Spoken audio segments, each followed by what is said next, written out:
Halo semua, hari ini kita akan coba mempelajari texturing menggunakan Substance Painter. Kita langsung mulai saja. Pertama, saya akan coba memulai export objek yang saya buat di 3ds Max. Ini adalah objeknya. Saya akan coba export ke format FBX.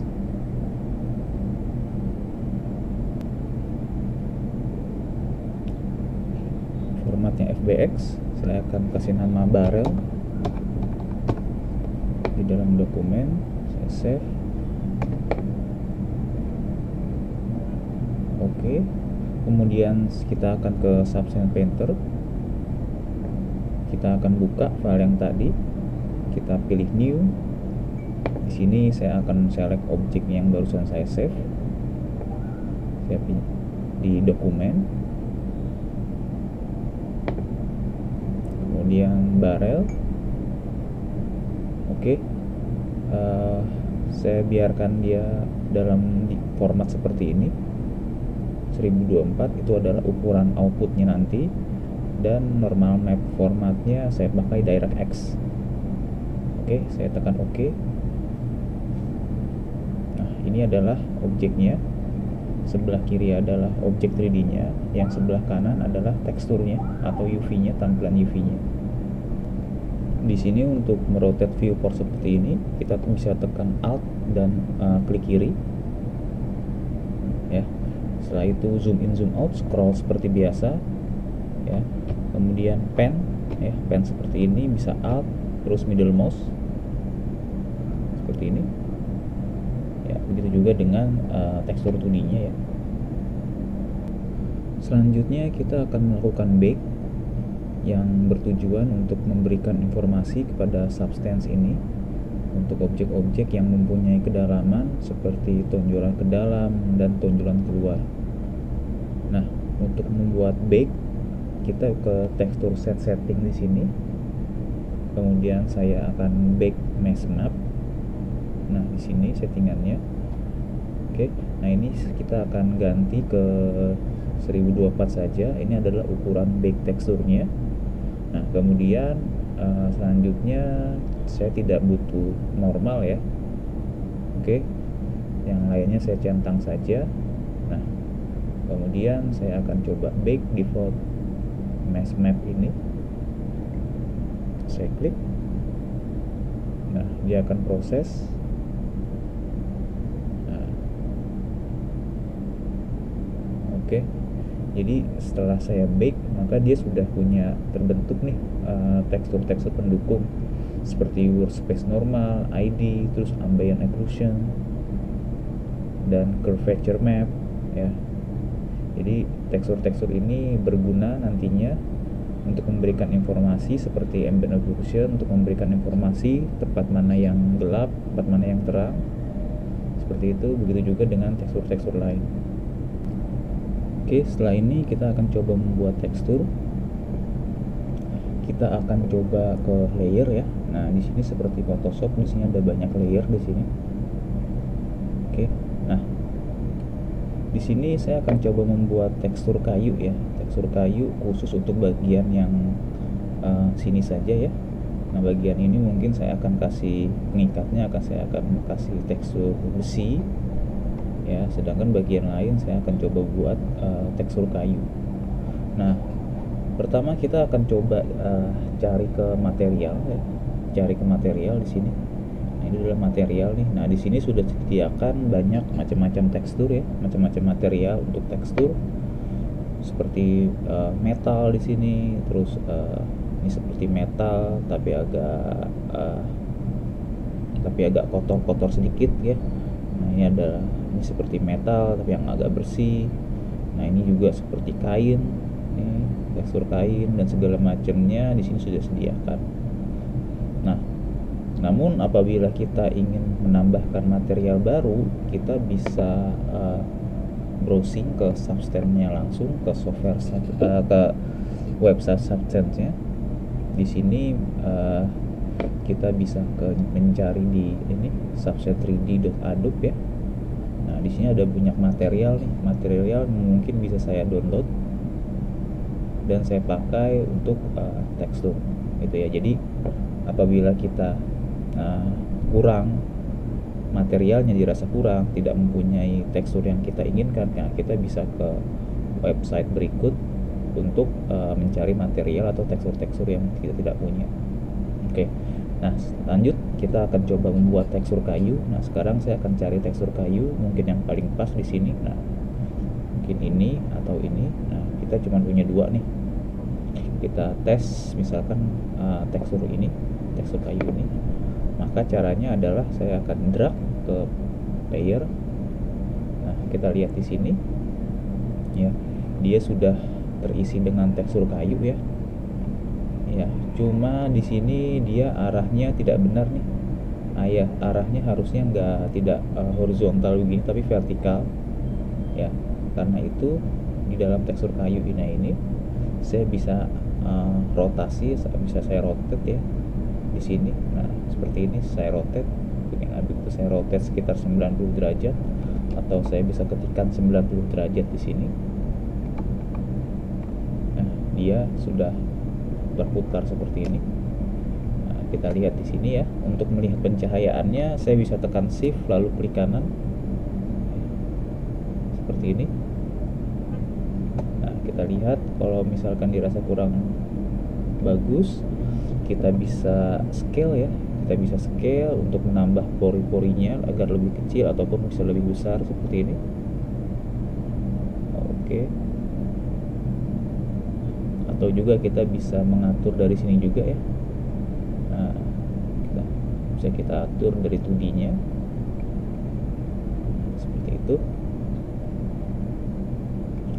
Oke, di sini bagian kayunya sudah. Nah, tapi di sini saya tidak ingin bagian-bagian yang ini, bagian yang pengikatnya ini terkena tekstur kayu, gitu ya. Karena itu saya ingin menghilangkannya dengan cara saya akan klik kanan, lalu saya akan add black mask di sini, saya akan masking. Nah, oke ya. Jadi dia di masking warna hitam. Nah, bagian warna hitam ini dia akan menghilangkan semua. Nah, dalam masking ini kita akan ke sini ya, kita akan ke polygon fill ya.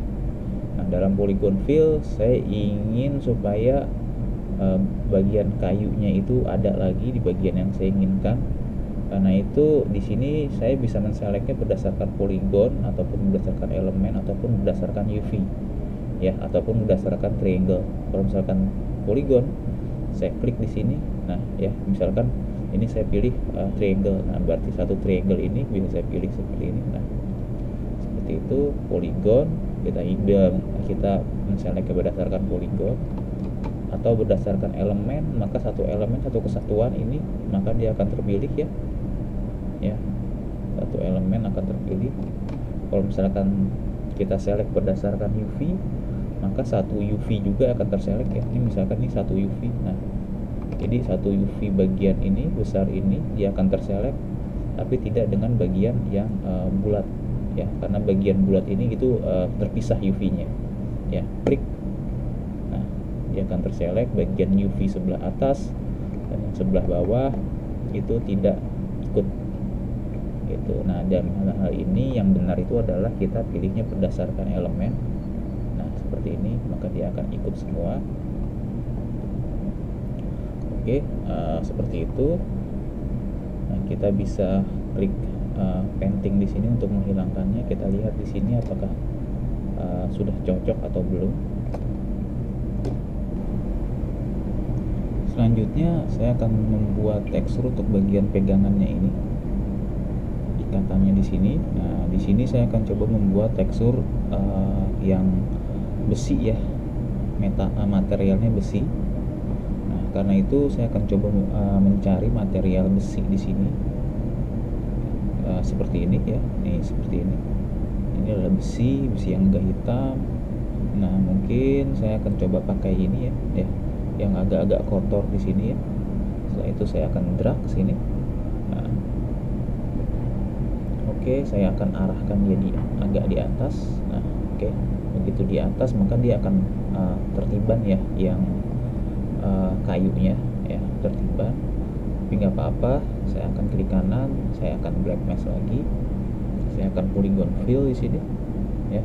Setelah itu saya pilih berdasarkan bisa dari elemen ataupun bisa dari UV. Saya pilih dari UV aja misalkan ya, karena di sini adalah untuk bagian pengikatnya, jadi saya pilih sekali seperti ini. Oke, nah di sini bisa kita lihat ya, jadi bisa kita lihat bahwa ini teksturnya warna UC, nah ini adalah kain gitu, jadi bisa kita atur. Nah apabila motif besinya atau kainnya mau kita edit, nah kita juga bisa melakukannya. Misalkan di sini saya mau edit untuk yang besi ya, nah saya pilih di sini. Nah contohnya misalkan pori-porinya, nah ini pori-porinya bisa saya kurangi atau kecilkan, rotasinya bisa kita edit ya, seperti ini. Nah kita lihat yang paling kira-kira paling bagus yang seperti apa. Oke ya, saya rasa sudah oke, sudah cukup. Nah sekarang untuk pengaturan selanjutnya kita akan ke tekstur besi atau tekstur pengikatnya di sini. Nah perlu kita ketahui bahwa satu tekstur atau satu material itu punya macam-macam kelengkapannya ya.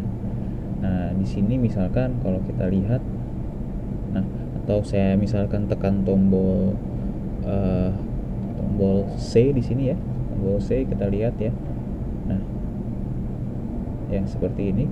Begitu terus kemudian kalau kita ingin kembali lagi, saya bisa tekan tombol M.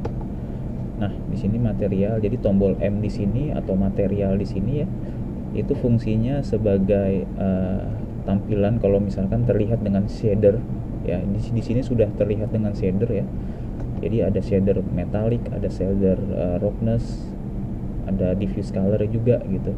Saya akan jelaskan nanti. Nah kalau misalkan saya tekan tombol atau kita bisa ke sini dulu ya. Di sini kita bisa lihat di sini ada single channel ya, misalkan base color di sini. Nah base color di sini sudah adalah tekstur diffuse colornya ya. Jadi sebenarnya tekstur utamanya seperti ini tanpa shader, terlihat seperti ini, hanya flat diffuse color ya. Nah kemudian bawahnya lagi adalah metallic. Nah di sini metallic adalah bagian yang warna putih, itu adalah tekstur atau bagian-bagian yang sifatnya itu mempunyai sifat metal ya atau besi ya. Dikasih warna putih di sini, makin putih itu makin terkesan metal atau besi. Nah begitu juga dengan roughness. Nah roughness di sini itu adalah akan memberikan efek mengkilap atau tidak mengkilap. Makin mengkilap itu adalah hitam ya. Jadi misalkan di sini ada warna hitam, dominan warna hitam daripada warna putih. Nah di sini berarti bagian yang pengikatnya ini punya efek yang lebih mengkilap dibandingkan intensitas yang bagian kayu ini yang warna putih ya. Jadi kalau roughness makin hitam dia makin mengkilap, nah makin putih dia makin doff. Oke ya. Nah ini di sini ada normal, ada height dan masking. Nah ini nanti dulu kita perhatikan ke base color, metallic dan roughness dulu ya. Setelah itu nanti kita akan mempelajari normal. Oke, saya tekan M lagi untuk kembali ke biasa. Nah di sini saya akan coba mengatur untuk bagian yang metal ya. Bagian yang metal di sini saya akan coba atur. Nah pengaturannya adalah saya ke bagian metal sini ya, bagian material metal. Nah kemudian kita ke bawah di sini ya. Di sini ada steel roughness ya. Kalau misalkan saya tambahin, nah kita lihat bahwa dia seperti makin ke kanan, saya kasih nilai dia seperti warna doff ya atau tidak mengkilap. Nah, tidak ada refleksi cahaya sama sekali. Tapi begitu saya arahkan ke kiri, nah kita lihat, nah dia makin mengkilap nih. Dia makin ada refleksinya gitu. Nah kita mana yang kita inginkan gitu, yang kira-kira bagus. Nah menurut saya mungkin jangan terlalu mengkilap karena ini sifatnya agak kotor-kotor sedikit. Nah mungkin saya taruh di tengah atau agak ke kanan sedikit ya, seperti itu. Nah kita bisa juga lihat juga pengaturannya di sini ya. Kalian bisa coba-coba sendiri ini di sini nih. ya. Oke. Nah, setelah itu kalau dirasa sudah cukup untuk yang bagian besi, kita ke bagian kayu. Nah, di bagian kayu juga ada, artinya ini kayunya ini mau kita buat mengkilap atau enggak, berarti kita ngatur di roughness-nya ya. Nah, misalkan saya makin ke kiri, nah berarti kayunya itu makin mengkilap ya, seperti ini ya. Jadi tidak cocok untuk bagian kayu, sebaiknya saya arahkan aja lebih ke kanan seperti ini, tapi jangan terlalu doff juga ya, seperti itu. Nah, ini adalah pengaturan ininya, pengaturan pori-pori dari kayunya, motifnya ya, bisa disesuaikan. Nah, di sini ada normal intensity ya. Normal intensity kita lihat apabila saya tambah nilainya. Nah, ya dia jadi pori-porinya itu kalau kita tambah ke sini jadi semakin seperti ada tonjol-tonjolan ya. Nah, ya kita perhatikan. Nah, kalau saya taruh kanan di supaya ada tonjol-tonjolan. Nah, mungkin seperti ini lebih bagus ya. Jadi kayunya itu punya motif seperti tonjol-tonjolan. Nah, seperti itu. Nah, begitu juga dengan pengaturan-pengaturan lain. Nah, di sini tidak terlalu signifikan. Nah, seperti itu. Oke. Nah, jadi begitu saya tambahkan intensity dari kayunya, kita lihat ya, yang tadinya dia seperti ini, begitu saya tambah intensity dia akan seperti ada motifnya ya, motifnya berubah ya. Seiring kalau saya tekan M, maka dia akan seperti ada tonjolan. Nah, itu adalah fungsi dari normal ini. Oke, seperti itu ya. Selanjutnya, agar model kita terlihat lebih bagus dan dinamis, kita perlu memberikan efek shadow di sekitar bagian-bagian yang gelap ya, di sekitar bagian-bagian pembatas di sini ya. Jadi apabila di sini saya tekan base color, dia flat ya. Nah, kita perlu memberikan seperti pembatas shadow hitam di antara kayu-kayunya. Nah, itu yang akan kita lakukan sekarang. Karena itu kita akan membuat layer baru ya, layer baru. Di sini saya akan membuat add fill layer. Nah, add fill layer mulanya itu warnanya putih ya. Nah, saya ingin warnanya itu saya ganti ke warna-warna yang agak gelap. Misalkan saya ke hitam, hampir hitam, abu-abu gelap ya, abu-abu gelap di sini. Oke, setelah itu saya akan ganti nilai metalik dan roughness-nya ya. Sebelum saya ganti nilai metalik dan roughness-nya, terlebih dahulu saya akan coba jelaskan apa itu metalik dan roughness. Sebelumnya saya akan coba hide di sini. Layer-layer yang sudah ada saya hide, yang menyisakan layer yang berwarna hitam ini. Nah, apa itu metalik dan roughness? Nah, di sini saya mulai dari roughness dulu. Nah, apabila roughness-nya saya bikin dia nilainya 0 ya, dia akan mengkilap ya, dia akan memantulkan cahaya ya. Jadi di sini makin banyak atau makin sedikit sampai dengan 0 nilai roughness-nya, di sini dia makin mengkilap. Namun apabila nilai roughness kita tambah sampai dengan 1 ya, dia akan menjadi doff ya. Jadi tidak mengkilap sama sekali. Itu adalah roughness. Lalu di sini saya akan coba ke 0,5 di tengah lagi, saya ketengahkan lagi nilai roughness-nya ya. Saya akan coba menjelaskan mengenai metalik. Nah, metalik kalau kita lihat sekarang nilai metaliknya itu 0. Nah, kalau nilai metaliknya 0 berarti dia tidak ada unsur metal dalam barrel ini ya. Namun apabila saya buat nilai metaliknya 1, maka dia akan ada unsur metal dalam benda yang kita buat ya. Jadi sebenarnya untuk membuat suatu material apapun, contoh misalkan material saya ingin membuat, contohnya adalah barrel ini bentuknya seperti besi ya. Nah, yang perlu kita lakukan adalah buat nilai metaliknya itu tinggi ya. Di sini bisa 1 paling tinggi ataupun 0, sekian, disesuaikan saja. Dan nilai roughness-nya itu apakah besinya itu punya unsur mengkilap, misalnya punya unsur chrome ataupun besinya tidak mengkilap. Nah, ini tinggal kita atur dari yang ada di roughness ini ya. Apabila besinya mengkilap, besinya chrome, nah kita bisa tinggal buat roughnessnya itu nilainya 0, atau bahkan untuk menguatkan saya ganti warnanya jadi putih seperti ini atau warna apapun ya, bisa seperti itu ya. Jadi untuk membuat, sekali lagi, untuk membuat suatu benda, apa itu karet, metal, besi, dan apapun, sebenarnya kita cuma memainkan nilai metaliknya ini, metalik dan roughnessnya ini, seperti itu. Oke, kita kembali lagi, kita mulai lagi. Di sini saya akan, karena ini kayu ya, saya akan buat nilai roughnessnya itu 1 ya, karena dia tidak karena saya ingin tidak ada unsur mengkilap. Sedangkan nilai metaliknya 0 dan warnanya dia agak gelap seperti ini. Oke, seperti itu. Nah, ini di sini saya kembalikan lagi. Oke.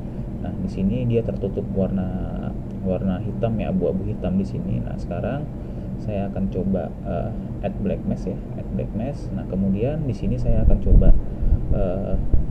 tambahkan generatornya, F generator.